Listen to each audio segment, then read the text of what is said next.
Hey there, I'm Jake the Ashen Hollow, and this is The Story So Far, the video series where we recap the stories from your favorite games to get you all caught up in time for the next installment.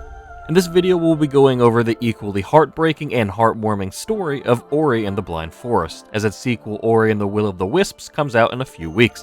But before we jump into it, I want to take just a quick minute to thank Raid Shadow Legends for sponsoring this video. Raid Shadow Legends is a free-to-play dark fantasy RPG strategy game set in the world of Teleria. Collect hundreds of different champions and battle them through multiple different game modes.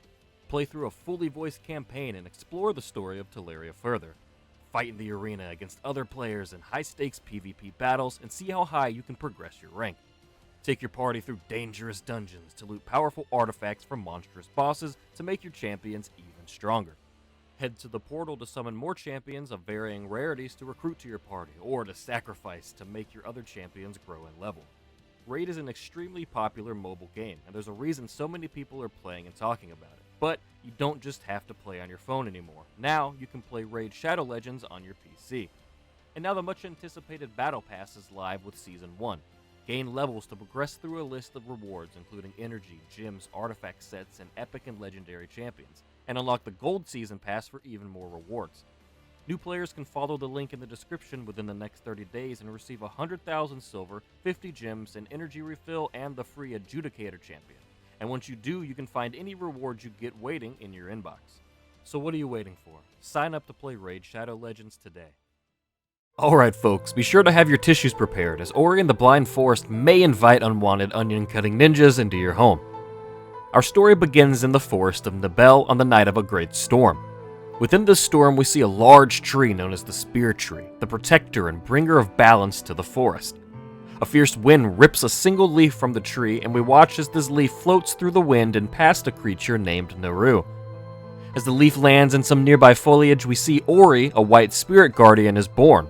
Naru approaches the now orphaned Ori and takes them in as her own. We then see a mother and child at Naru's home spending their days together playing, eating apples, and enjoying their lives. But one night, the Spirit Tree, still heartbroken after the loss of his child, calls out to Ori, and a great white light spreads throughout the forest.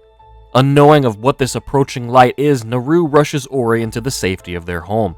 An unknown amount of time later, we see that some sort of cataclysmic event followed the light through the forest, as the trees are bare and withered. We see Naru fail to find any food and returns home empty-handed, and with the love of a mother gives Ori the last of their apples. Naru sits down in their home, and Ori, seeing that she's exhausted and hungry, sets off into the forest to find food for their mother.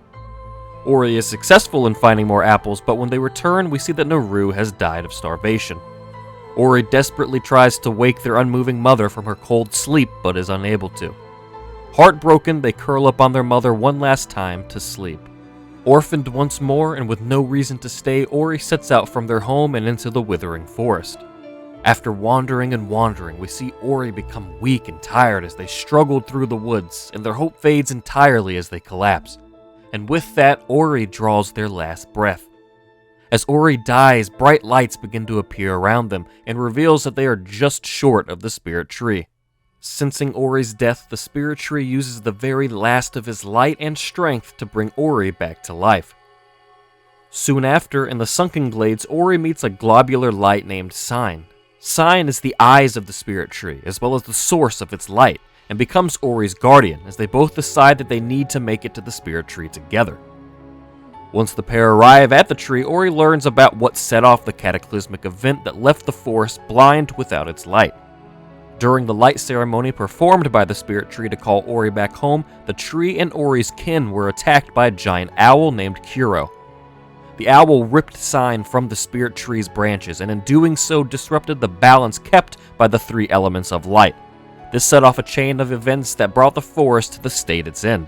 Sign says that the Spirit Tree's light is now inside Ori, and that they must save Nibel by restoring the elements. The element of water within the Ginso Tree, the element of wind in the Forlorn Runes, and the element of warmth at Mount Horu.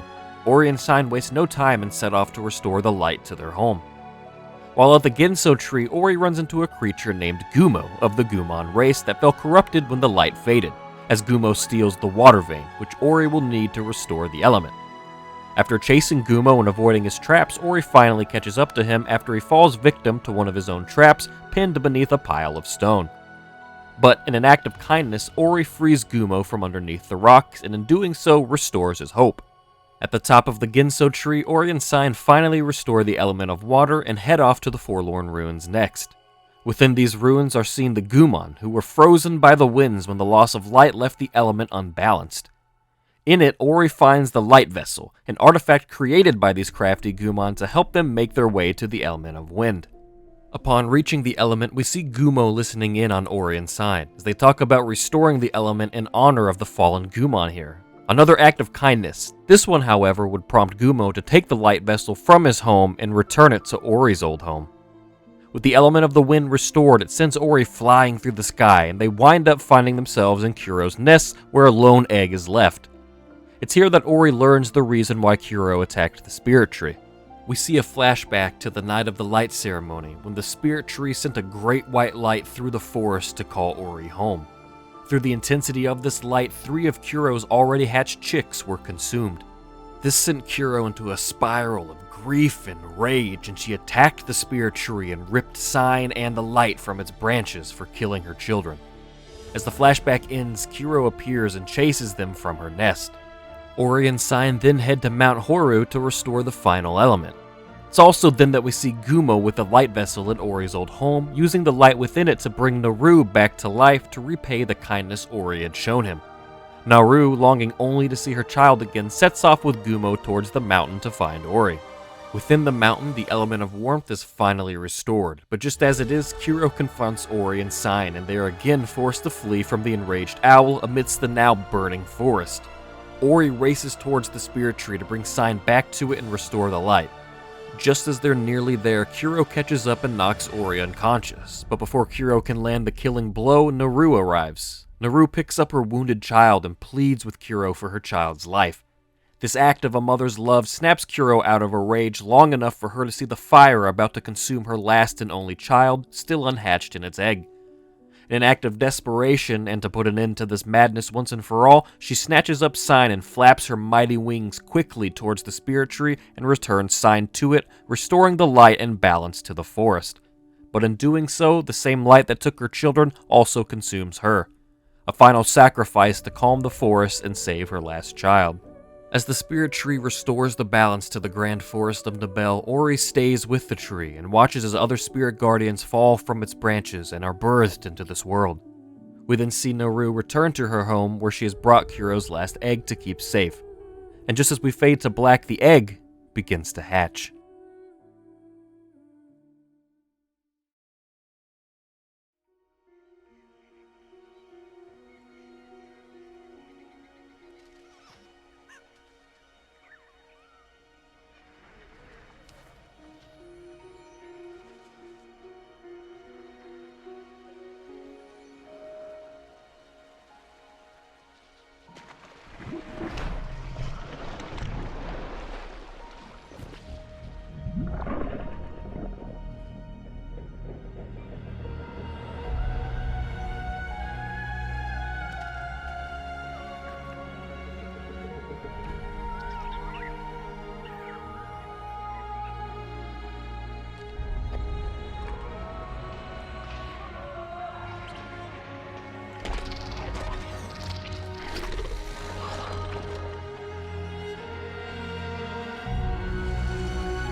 Thank you all so much for watching. If you haven't subscribed already, I hope that you will, and be sure to ring that bell icon for notifications on new video uploads. Follow me on Twitter for reasons, and if you've ever considered supporting the channel further, check out my Patreon page for how to do so.